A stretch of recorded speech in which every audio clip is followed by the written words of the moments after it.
Selamat pagi anak-anak hebat. Hari ini kita akan mempelajari unsur-unsur teks narasi cerita imajinasi.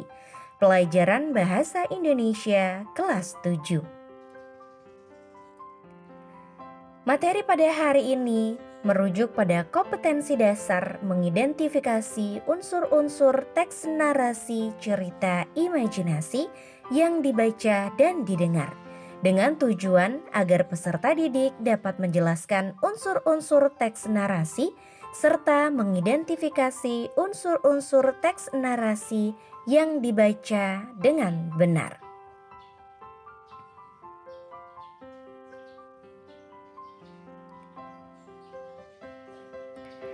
Materi pertama mengenai pengertian teks narasi cerita imajinasi. Teks narasi atau cerita imajinasi merupakan jenis teks yang memaparkan rangkaian kejadian yang unik dan menghibur, hasil imajinasi penulis atau perpaduan fakta dengan imajinasi penulis.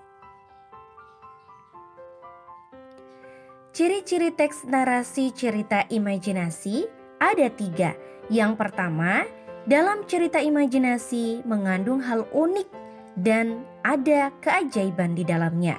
Yang kedua, tokoh utama dalam cerita imajinasi memiliki keunikan atau kekuatan yang hebat.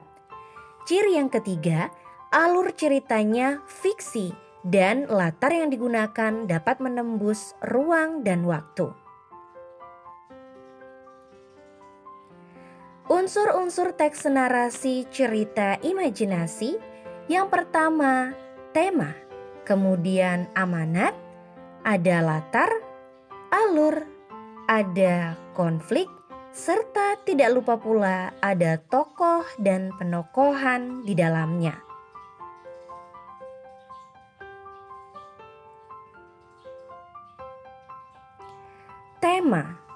Tema adalah gagasan pokok atau ide pikiran tentang suatu tulisan. Setiap kali tulisan pasti memiliki tema sebagai pondasi ceritanya. Tema ini dapat berupa moral, etika, agama, sosial budaya, teknologi, hingga tradisi.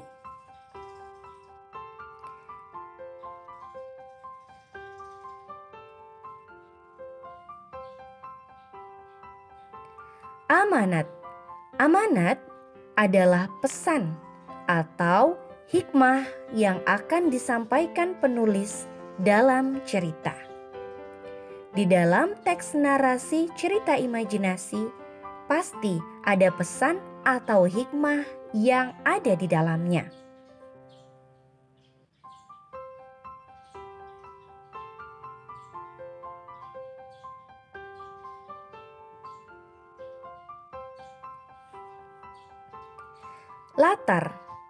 Latar adalah tempat, waktu, dan suasana sebuah peristiwa tersebut terjadi.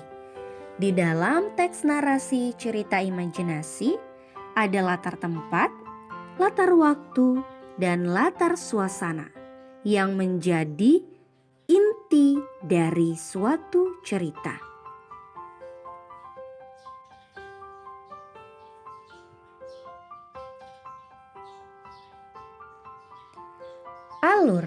Alur adalah runtutan atau jalannya peristiwa dalam sebuah cerita yang disusun secara berurutan. Alur ini sama saja dengan jalannya peristiwa atau jalannya sebuah cerita, sehingga peristiwa tersebut dapat terjadi dari awal sampai habis.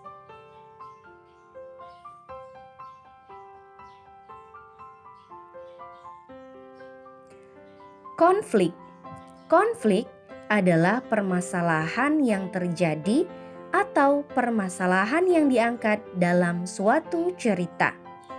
Dalam teks narasi cerita imajinasi harus memiliki suatu konflik atau suatu permasalahan yang sedang mereka hadapi sampai masalah tersebut terselesaikan.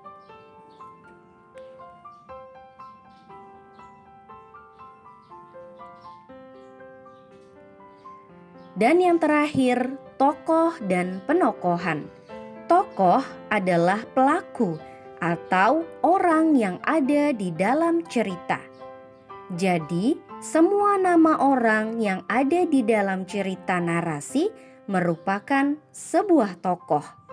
Dan penokohan adalah gambaran watak atau karakter yang diberikan oleh penulis terhadap tokoh cerita. Thank you for watching.